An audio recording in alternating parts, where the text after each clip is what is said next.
As it's still Trans Awareness Week, I thought I'd post one more video on the topic. And if you're watching this and you are trans, I wish you the very best, provided you're not making ridiculous demands or going out of your way to upset people. And I think for most people, the trans thing isn't that big an issue, save for 4 points.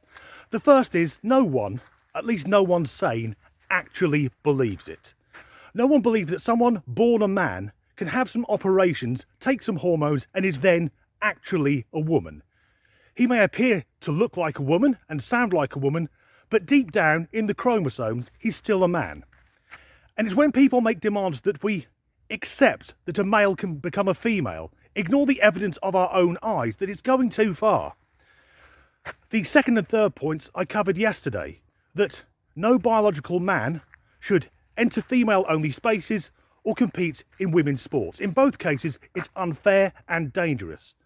And the rights of less than 1% of the population shouldn't trump half the population. And the fourth point is the big one. Keep this shit away from kids.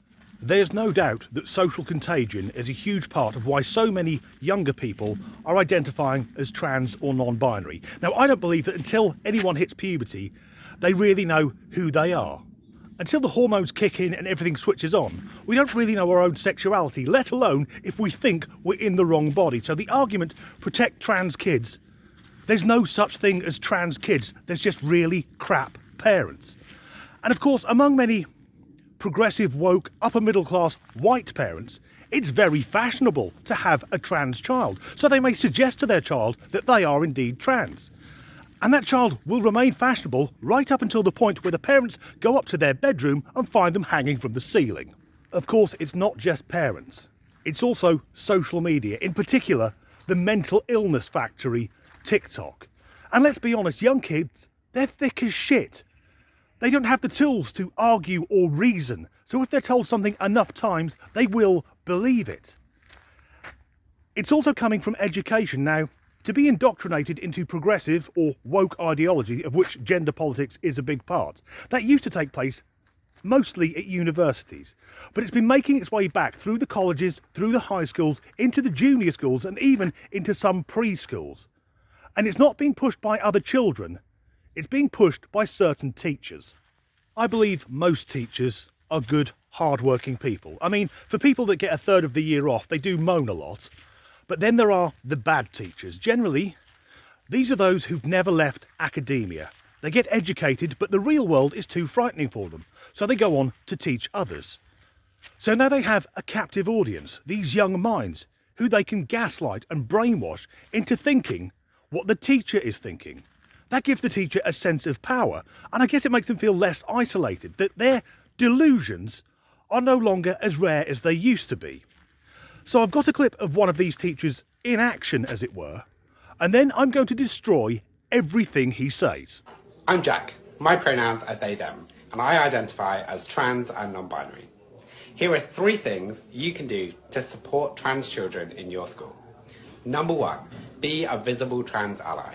There are lots of ways to do this, from having trans inclusive flags in your classroom to having trans inclusive storybooks on your bookshelves. Number 2, stop unnecessarily gendering things in your school. This ranges from easy changes, like not grouping children into boys and girls, to not having gendered uniforms. Consider how excluded trans and especially non-binary children and staff may feel about gendered spaces and policies. And number 3, teach children about pronouns, what they are, how we use them, and why they're important. This allows trans people to not be singled out for their pronouns, and instead makes pronouns part of the norm. So that's Jack, and I am not a violent man, but for Jack to be pushing that onto kids, I think I would happily punch they, them until I passed out. Even the way he, because he is a man, not in the way I'd normally think of a man, describes himself doesn't make sense. He identifies as being trans and non-binary. You can't be both, Jack. To be trans is to think your gender is opposite to what woke leftists called gender or sex assigned at birth. Even that doesn't make any sense. Gender is assigned at conception, when a man fires his batter cannon into a lady's shame cave. I could have been a teacher. So we can't be trans and non-binary, because being non-binary means you're not male or female, but you can be both and neither. And this man is a teacher. What I think is going on is he's a white man who I suspect, because he comes across as very woke, is feeling this ridiculous white guilt. So he's desperately ticking every victimhood box to prove he's not an oppressor. So his first point, that classrooms can be made more trans inclusive by including trans flags, no. A classroom should be a place of education, not indoctrination. For me, the only flag that should be present in a classroom is the flag of the nation in which that classroom is in. And sadly, as we could hear, Jack is a Brit. And maybe in Pride Month, yes, put the Pride flag up, but the original Pride flag, the rainbow flag. Because the rift that's appearing within the LGBTQIA+ community is between the L's, the G's and the B's and the rest, the TQ cult.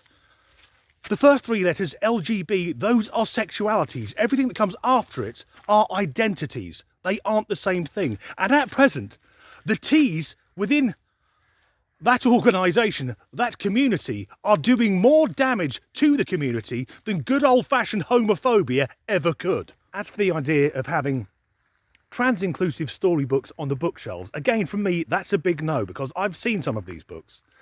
And although at first glance they look like innocent illustrated children's books, most of them, when you get into the content, are borderline pornography. And what do we call trying to normalise sexual activity around young children? That is textbook grooming. In this case, actual textbooks used for doing the grooming. Is it only me that's worried about this? As for they-them's second point, making classrooms as genderless as possible, again, that's a no. There are females and males, girls and boys, women and men. That is the norm. The blurring of the lines is what's caused the situation we're currently in, where any mediocre to plain crap male athlete can identify as a woman and has a good chance of dominating a woman's sport, taking prize money and opportunities away from actual girls and women, or that creepy perverts who get off in going into female-only spaces to intimidate women can be creepy perverts go into female-only spaces to intimidate women.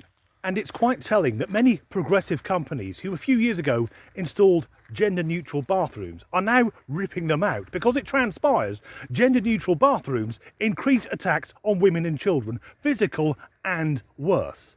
And it strikes me that Jack was saying about how isolated non-binary children and staff members would feel. I think this is all actually about him trying to convince himself he's not utterly fucking insane. And as for Jack's final point, normalising pronouns, fuck right off. Without exception, anyone who introduces themselves and then tells you their pronouns will be an insufferable arsehole. If you've told me your name, I will use that. And for the pronoun gang, nothing is ever enough. If we normalise normal pronouns, soon they'll be demanding we normalise neo-pronouns. We'll be meeting people who say my pronouns are custard and trifle, or heated towel rail and Canon inkjet printer.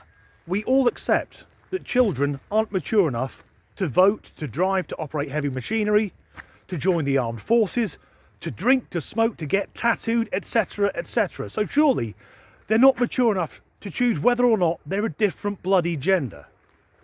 In the words of Pink Floyd, hey teacher, leave those kids alone. As ever, thanks for watching.